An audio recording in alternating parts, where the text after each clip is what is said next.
Hello students, welcome to doctor B R Ambedkar open university Hyderabad.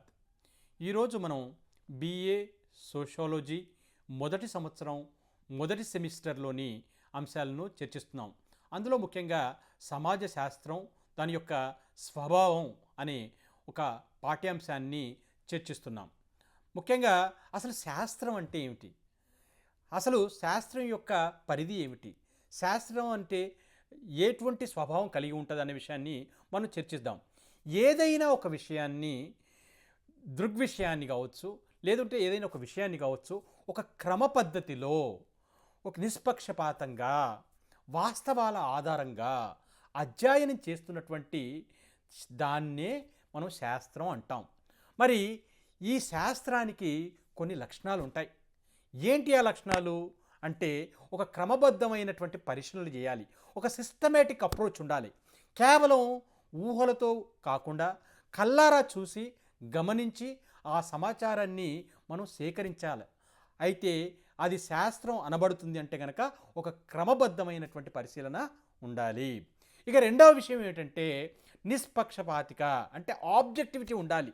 అంటే మనం ఫీల్డ్లోకి వెళ్ళినప్పుడు మన వ్యక్తిగతమైనటువంటి ఇష్టాలను, అయిష్టాలను, నమ్మకాలను తావు లేకుండా ఉన్నది ఉన్నట్లుగా చేసేదే శాస్త్రం అంటాం.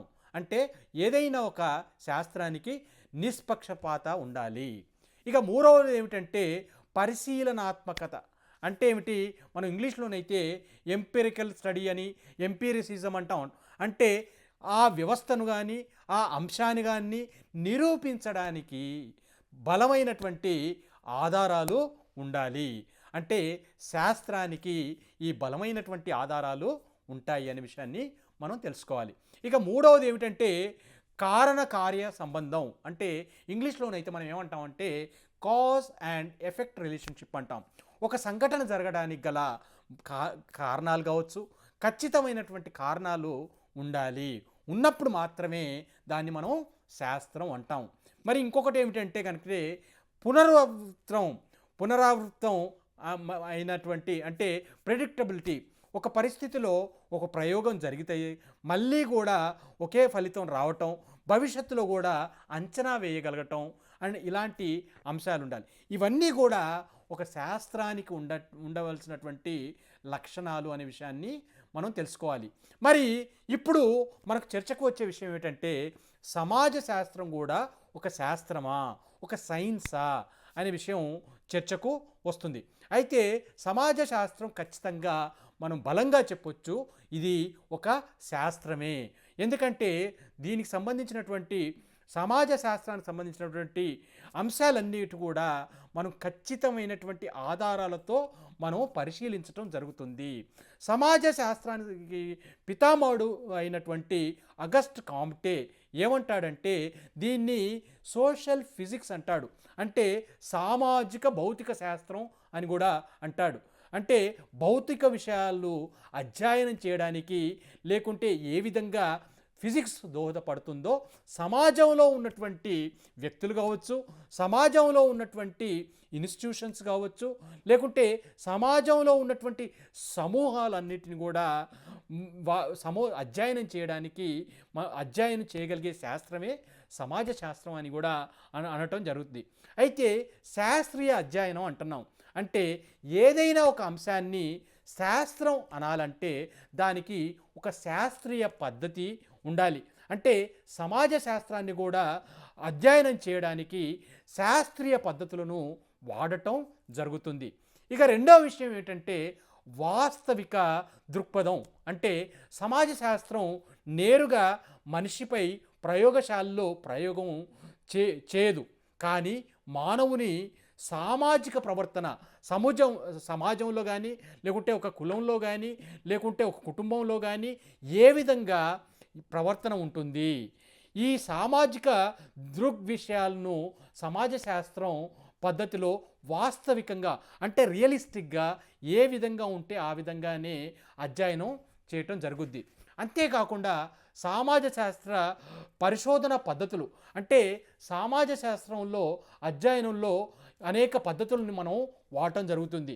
ముఖ్యంగా ప్రశ్నావళిని, ఇంటర్వ్యూ అని, లేకుంటే వ్యక్తి పరిశీలన పద్ధతి అని, లేకుంటే కేస్ స్టడీ పద్ధతి అని, ఇలాంటి అనేక పద్ధతుల ద్వారా, అంటే ఆ పద్ధతుల ద్వారా వచ్చే డేటా ద్వారానే మనం, అంటే ఏదైతే ఇతర శాస్త్రాల్లో ఉపయోగించే, అంటే సైంటిఫిక్ పద్ధతిలో ఉపయోగించే పద్ధతుల్ని మనం సమాజ శాస్త్రంలో కూడా వాడటం జరుగుతుంది. కాబట్టి దీన్ని మనం శాస్త్రమే అనటం జరుగుతుంది. ఇంకొకటి ఏమిటంటే యథార్థాలను సేకరిస్తాం. ఏదైతే సమాజంలో ఉన్నటువంటి అంశాలను మాత్రమే మనం సేకరిస్తాం. అక్కడ ఏది కనిపిస్తుందో, ఏది మనం చూస్తామో దానికి సంబంధించినటువంటి డేటాను మాత్రమే మనం సమాజ శాస్త్రంలో కలెక్ట్ చేయటం జరుగుతుంది. అంటే దీన్నే మనం యథార్థాలకు సంబంధించినటువంటి సమాచారం అని కూడా అంటాం. ఇంకొకటి ఏమిటంటే సమాజంలో ఉన్నటువంటి వివిధ విషయాలను, ముఖ్యంగా కుటుంబ విషయంలో కావచ్చు, కులం కావచ్చు, మతం కావచ్చు, సామాజిక మార్పులు కావచ్చు, వీటన్నిటికి సంబంధించినటువంటి క్రమబద్ధమైనటువంటి పద్ధతిలో అధ్యయనం చేయటం, అంటే ఒక శాస్త్రీయ కోణంతో అధ్యయనం చేసి వాటి వెనుకున్నటువంటి నిజాలు ఏమిటి, వాటిలో వస్తున్నటువంటి పరిణామాలు, చేంజెస్ ఏమన్నా వస్తే కనుక ఆ చేంజెస్ రావడానికి బలమైనటువంటి కారణాలు ఏమిటి అనే విషయాన్ని కూడా మనం సమాజ శాస్త్రంలో మనం ఒక సైంటిఫిక్ అప్రోచ్ తోటి మనం అధ్యయనం చేయటం జరుగుతుంది. అంతేకాకుండా మనకు మరొక అంశం ఏమిటంటే నిరూపించాల్సినటువంటి అంశాలు. ముఖ్యంగా సమాజ శాస్త్రం మనం ఏమంటామంటే అనుభవవేద్యమైనది అంటాం, అంటే అనుభవాత్మకమైనది అంటాం. అంటే ఏమిటంటే సమాజ శాస్త్రం కేవలం ఊహల్లో కానీ, లేకుంటే పురాణాల్లో లేదా తత్వశాస్త్రంలో ఆధారం కాకుండా సమాజంలో మనుషులు ప్రత్యేకంగా అనుభవించే వాస్తవాలు కావచ్చు, సంఘటనలు కావచ్చు, లేకుంటే వేరే సంఘటనల ఆధారంగా కలిగే విషయాలు కావచ్చు, వాటన్నిటినీ కూడా క్షుణ్ణంగా మనము అధ్యయనం చేయటం జరుగుతుంది.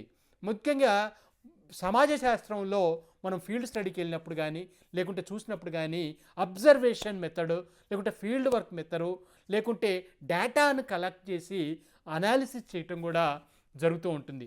అందుకే సమాజ శాస్త్రంలో సిద్ధాంతాలను రూపకల్పన చేయటం కూడా ఈ డేటా ద్వారా చేయటమే జరుగుతుంది. కాబట్టి దీన్ని మనం ఒక ఎంపెరికల్ సైన్స్ అని కూడా అంటాం. ఇక సమాజ శాస్త్రం ఉన్నదాని గురించే అధ్యయనం చేస్తుంది. అంటే మనకు సమాజంలో ముఖ్యంగా పేదరికం కావచ్చు, నిరుద్యోగం కావచ్చు, నిరక్షరాస్యత కావచ్చు, లేకుంటే మతం గురించి కావచ్చు, కులం గురించి, ఇలా ఏదైతే కొన్ని అంశాలు ఉంటాయో అవి ఏ విధంగా ఉన్నాయి అనే విషయం, అంటే ఉన్నదాన్ని గురించే మనం అధ్యయనం చేయటం జరుగుతుంది. మరొకటి ఏమిటంటే సమాజ శాస్త్రం సంచిత స్వభావం కలిగింది, అంటే నిరంతరం వృద్ధి చెందే సైన్స్ అన్నమాట. అంటే ఈ సమాజ శాస్త్రం అనేది గతంలో సమాజంలో కనిపించిన మార్పులు ఇప్పుడు కనిపించకపోవచ్చు. ఇప్పుడున్నటువంటి సమాజంలో ఉన్నటువంటి అనేక అంశాలు ఇవి మారుతూ ఉండొచ్చు. అంటే ఏమిటి, మనకు ఇది నిరంతరం మారుతున్నటువంటి ఒక ప్రక్రియ.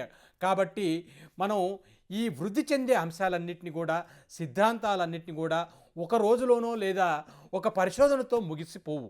అంటే పాత సిద్ధాంతాలను మనం పరిగణలోకి తీసుకుంటూ భవిష్యత్తులో కూడా జరిగే అంశాలను కూడా దృష్టిలో ఉంచుకుంటూ మనం అధ్యయనం చేయటం జరుగుతుంది. అంతేకాకుండా సమాజ శాస్త్రం అనేది ఇది నైతిక తీర్పులు ఇచ్చే శాస్త్రం కాదు. అంటే ఇది మంచిది, ఇది చెడుది, ఇది కాదు, ఇది అవును అనేటువంటి ఒక నైతికమైనటువంటి అంశాలను సమాజ శాస్త్రంలో ఎప్పుడు కూడా తీర్పులు మాత్రం ఇవ్వదు, ఒక మోరల్ జడ్జిమెంట్స్ని ఇవ్వదు. అంటే కేవలం ఏదైతే అంశం మనం చూస్తామో లేకుంటే కల్లారా చూస్తామో ఆ అంశాలని డాక్యుమెంట్ చేయటం అనేది జరుగుతుంది తప్ప ఇది మన వ్యక్తిగతమైనటువంటి జడ్జిమెంట్స్ అనేది ఇవ్వటం జరగదు. అంతేకాకుండా సామాజిక దృక్పథం, ఒక సోషల్ పర్స్పెక్టివ్ అనేది కూడా ఈ శాస్త్రంలో మనకు ఉంటుంది.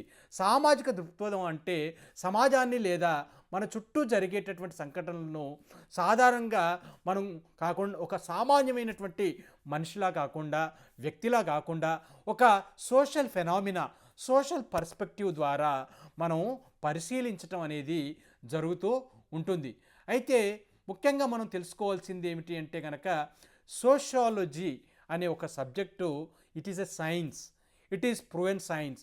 ఎందుకంటే అనేక టూల్స్ వాడి మనం ఇందాక అనుకున్నట్టు అబ్జర్వేషన్ ద్వారా కావచ్చు, లేకుంటే డేటా కలెక్షన్ ద్వారా కావచ్చు, లేకపోతే కేస్ స్టడీ మెథడ్ ద్వారా కావచ్చు, లేకుంటే ఫీల్డ్ వర్క్ ద్వారా కావచ్చు, లేకుంటే క్వెషనైర్ మెథడ్ ద్వారా కావచ్చు, ఇలాగ అనేక వేరే శాస్త్రాల్లో ఏ విధంగానైతే అంటే ముఖ్యంగా లైఫ్ సైన్సెస్లో ఒక ఎక్స్పెరిమెంట్ని ప్రూవ్ చేయడానికి ఏ విధంగానైతే వాడుతున్నారో టూల్స్ని, అదేవిధంగా సమాజ శాస్త్రంలో కూడా మనం కూడా సమాజమే ఒక ప్రయోగశాలగా అనుకొని ఆ ప్రయోగశాలలో అంశాలన్నిటినీ మనం ఒక నూతన అంశాన్ని కనుగొనడానికి మనము ఈ టూల్స్ని వాడతామని విషయాన్ని మనం తెలుసుకోవాలి.